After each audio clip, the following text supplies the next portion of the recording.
তামাক বা ধূমপান স্বাস্থ্যের জন্য ক্ষতিকর সেটা জেনেই পান করেন ধূমপায়ীরা। কিন্তু সেই সিগারেট বা বিড়ি যদি হয় মেয়াদ উত্তীর্ণ, তাহলে ক্ষতিটা কেমন? সম্প্রতি এক গবেষণায় উঠে এসেছে, দেশের বাজারে বিক্রি হওয়া ৯৬% সিগারেটের প্যাকেটেই নেই উৎপাদন বা মেয়াদ উত্তীর্ণের তারিখ। তবে এতে স্বাস্থ্যগত ক্ষতি নিয়ে না ভাবলেও গবেষকরা চরমভাবে উদ্বিগ্ন তামাক কোম্পানিগুলোর জালিয়াতি নিয়ে। ঢাকা ইন্টারন্যাশনাল ইউনিভার্সিটির টোবাকো কন্ট্রোল অ্যান্ড রিসার্চ সেলের করা এক গবেষণায় এই তথ্য উঠে এসেছে। দেশের ৮টি বিভাগীয় শহরে জরিপ চালিয়ে সংস্থাটির গবেষকরা জানিয়েছেন, ৯৬% সিগারেটের প্যাকেটে ও শতভাগ বিড়ির প্যাকেটে উৎপাদনের তারিখ পাওয়া যায়নি। একই সঙ্গে আইনে বাধ্যতামূলক থাকলেও তামাক পণ্যের মোড়কে সচিত্র স্বাস্থ্য সতর্কবাণী যথাযথভাবে উল্লেখ করতেও দেখা যায়নি। এছাড়াও ৬৭% তামাকজাত পণ্যের মোড়কে ভ্যাট রেজিস্ট্রেশন নম্বর এবং ৯১% মোড়কে ট্রেড লাইসেন্স না পাওয়ার তথ্য তুলে ধরা হয়েছে গবেষণা প্রতিবেদনে। আমরা একটা দোকানে গিয়ে যতগুলো ব্র্যান্ড পেয়েছি সবগুলোকেই আমরা স্যাম্পল হিসেবে নিয়ে সেইটাকে মেজার করবার চেষ্টা করছি। মূলত এইটা একটা কমপ্লায়েন্স মেজার, যেই কারণে আমরা শুধুমাত্র কোনো ওয়ে ব্যবহার করে স্যাম্পল সাইজ সিলেকশন করে স্যাম্পল সাইজ ডিটারমিনেশন করে করতে চাইনি। আমরা মূলত ওভারঅল আমাদের তামাক নিয়ন্ত্রণ আইনের ধারা ১০ বাস্তবায়ন কতটুকু হচ্ছে সবগুলো পণ্যের উপরেই সেইটা মেজার করবার চেষ্টা করছি। আমরা কিছু কিছু জর্দার মোড়কে মেয়াদ উত্তীর্ণের তারিখ দেখেছি। উৎপাদন এবং মেয়াদ উত্তীর্ণ যারা দিচ্ছে তারা দুটোই দিচ্ছে, কিন্তু সিগারেটের ক্ষেত্রে আমরা উৎপাদনও পাইনি, মেয়াদ উত্তীর্ণও পাইনি। আর যেহেতু মেয়াদ উত্তীর্ণ বিড়ি, সিগারেট, জর্দাগুলো সবই এক ধরনের বিষ, এজন্য আমরা আসলে মেয়াদ উত্তীর্ণের তারিখের প্রতি আমরা খুব বেশি ফোকাস করছি না। আমরা উৎপাদনের তারিখটা ফোকাস করছি, কারণ উৎপাদনের তারিখের সাথে আমাদের ট্যাক্স রিলেটেড, উৎপাদনের তারিখের সাথে আমাদের যে তামাক নিয়ন্ত্রণ আইনের ধারা ১০-এর যে ছবিগুলো পরিবর্তন হচ্ছে সেটা রিলেটেড। এই ছবি দিলেও ওরা কিন্তু কার্টুনগুলোতে ছবি দিচ্ছে না, কিন্তু আমাদের আইনে বলা আছে স্পষ্ট করে যে কার্টুন, বড় মোড়ক, সব ধরনের মোড়কে কিন্তু সচিত্র স্বাস্থ্য সতর্কবাণী দেওয়াটা গুরুত্বপূর্ণ, কিন্তু আমাদের আইন কিন্তু ওরা এখানে ভায়োলেশন করছে। গবেষণায় উঠে আসা তথ্য বেশ ভাবিয়ে তুলেছে তামাক বিরোধী আন্দোলনকারীদের। তারা বলছেন, তামাক গ্রহণকারীরা জেনে শুনেই বিষ পান করেন, তাই মেয়াদের সঙ্গে ক্ষতির পরিমাণ বাড়া কমা নিয়ে তেমন মাথা ব্যথা নেই তাদের। তবে উৎপাদনের তারিখ না দেওয়ার মাধ্যমে শত কোটি টাকার কর ফাঁকি দিচ্ছে কোম্পানিগুলো, যা বড় ভাবনার বিষয় বলে মনে করেন তারা। প্রতি ৩ মাস অন্তর অন্তর এই পিক্টোরিয়াল ওয়ার্নিংটা চেঞ্জ করার কথা, কিন্তু তামাক কোম্পানিগুলো দেখা যাচ্ছে সহজ একটা ছবি যেটি খুব বেশি ভয়ঙ্কর না, এটি বারবার দিতে থাকে, তারা এটা চেঞ্জ করে না। আবার দেখা যায় যে ট্যাক্সের ক্ষেত্রে এটা একটা প্রভাব পড়ে, কারণ আপনারা জানেন প্রতি বছর জুনে এসে বাজেটে তামাকজাত দ্রব্যের মূল্য বৃদ্ধি পায়, কিন্তু ডেট না থাকাতে তারা আগের বছরের তামাকজাত দ্রব্য নতুন বছরে এসে নতুন মূল্যে, বেশি মূল্যে বিক্রি করে। তার ফলে সরকার একটা বিরাট পরিমাণ ট্যাক্স, কেননা এই বিক্রিত মূল্য যে মূল্যে বিক্রি হয় এর উপরে থেকে সরকারের ট্যাক্স ডিডাক্ট করা হয়। তো এই বড় পরিমাণ ট্যাক্স ফাঁকি দিচ্ছে। এই ফাঁকির পরিমাণ একটি গবেষণায় দেখা যায় ৫ থেকে ৭ হাজার কোটি টাকা।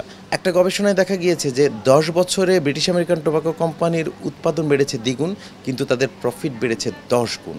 তো কখন একটা কোম্পানির উৎপাদন দ্বিগুণের বিপরীতে ১০ গুণ প্রফিট বাড়ে, তার মানে তারা সরকারের কর ফাঁকি দিচ্ছে, দিয়ে পুরো টাকাটাই নিজের ঘরে নিয়ে যাচ্ছে। এর যদি উৎপাদনের তারিখটি প্যাকেটে দেওয়া হয় তাহলে এটি মনিটরিং করা অনেক সহজ হবে। এটা মনিটরিং করা দায়িত্ব সরকারের, সেই মনিটরিংটা হচ্ছে না। সেই মনিটরিংটা কেন হচ্ছে না, মানে কিভাবে করে এটা বাধা দেওয়া হচ্ছে, এগুলো অনেকগুলো ব্যাপার আছে। তার মানে হচ্ছে কি, এখানেও আমি বলবো যে সর্ষের ভিতর ভূত আছে, যেই কারণে এটা হচ্ছে না। যায় মানে বাকি অনেক কিছু যদি হতে পারে, এটাও হতে পারে আসলে, কিন্তু না হতে পারার যথেষ্ট কারণ আছে। আরেকটা ব্যাপার যেটা বাংলাদেশ গভর্নমেন্টের যে কোনো ইস্যুতে যখন আপনি কথা বলতে যাবেন, যে একটা কথা আসে সেটা হচ্ছে আমাদের লোকবল অতটা নাই। কিন্তু লোকবল যদি না থাকে তাহলে ওনারা যাদেরকে ব্যবহার করতে পারেন তারা হচ্ছে আমরা যারা গ্রাসরুট লেভেলে কাজ করি। আমাদেরকে বলুক, আমরা কিন্তু ওনাদেরকে অনেকবার একদম এভিডেন্স সহ ওনাদের হাতে তুলে দিয়েছি, কিন্তু এটার কোনো সমাধান হয়নি, অর্থাৎ ওনারা কোনো অ্যাকশানে যান নাই। অর্থাৎ কেন অ্যাকশানে যাবেন না ওনারা, এটা হচ্ছে আমাদের পক্ষ থেকে প্রশ্ন। আইন লঙ্ঘন করে তামাক ব্যবসায়ীরা মানুষের স্বাস্থ্য ঝুঁকি বাড়িয়ে দিচ্ছে বলে মন্তব্য করে এই জালিয়াতি বন্ধে সরকারকে দ্রুত পদক্ষেপ নেওয়ার পরামর্শ দেন বিশেষজ্ঞরা।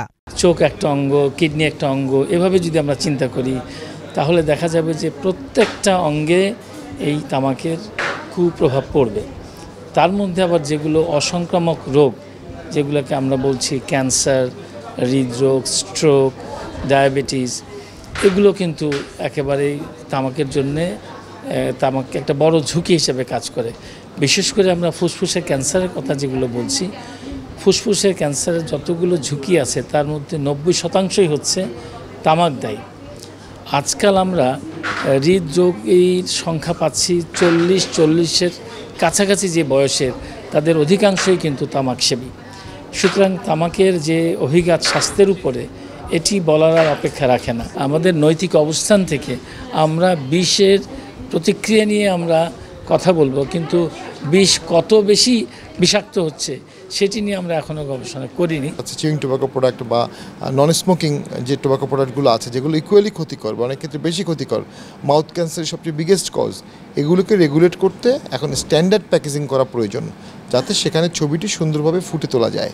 পাশাপাশি আমরা আমাদের গবেষণায় দেখেছি বেশিরভাগ প্রোডাক্টেও যদিও পিক্টোরিয়াল ওয়ার্নিং আছে, কিন্তু যথাযথভাবে নাই, অথবা ঝাপসাভাবে আছে, ছোট আকারে আছে।